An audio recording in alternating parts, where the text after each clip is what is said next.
The Maria Nemeth homicide is one of the most extreme rage murders on record. This case is discussed in true crime circles, but often in oversimplified or misleading ways. If you choose to research this case further, please do so with caution. The facts involve extreme violence and deliberate actions that cannot be fully detailed without violating platform guidelines. What follows is a factual account based on investigative findings, medical evidence, and court records, presented responsibly and without sensationalism. Public headlines would later reduce Maria's death to a single phrase: rough sex gone wrong. A label that obscures the reality of what medical examiners uncovered. The autopsy revealed catastrophic internal injuries, particularly to areas of her body associated with intimacy, damage inconsistent with any form of mutual participation.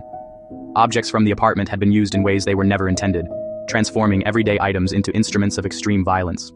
The trauma was so extensive that examiners struggled to distinguish damaged tissue, a level of injury that pointed to sustained brutality, not a misunderstanding. Maria also suffered head trauma and defensive wounds, clear signs that she had tried to protect herself, that at some point she was fighting to survive.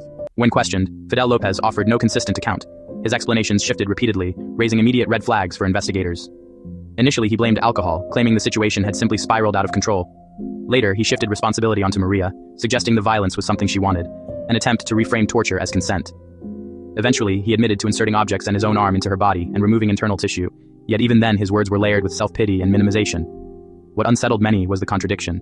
A man describing acts almost beyond comprehension while still trying to present them as a sexual encounter gone wrong. Public discussion often fixates on a single shocking detail, overlooking the quieter horror: Maria's fear, her resistance, and the length of time this violence likely continued. Paramedics arrived to find there was nothing they could do. Maria lay lifeless, surrounded by evidence that this was not an instant tragedy, but a prolonged ordeal. A plea deal meant that much of the most graphic forensic evidence was never fully presented in open court, leaving critical details buried in official reports. For many true crime summaries, the case becomes a sentence or two. But behind those words is a woman whose final hours were defined by terror and humiliation. If this story is told, it should not center on the monster or the shock value, but on Maria herself, a real person whose life was taken in a way that still haunts those who have seen the case files. Fidel Lopez would later describe the night as one of intimacy and passion. Investigators, however, came to a very different conclusion. What unfolded inside that apartment was an eruption of uncontrolled rage. Behind thin walls, neighbors heard only muted sounds, unaware that an argument fueled by alcohol was escalating into something irreversible. By morning, responding officers encountered a scene they would later describe as among the most disturbing of their careers: an apartment where violence had overtaken reason.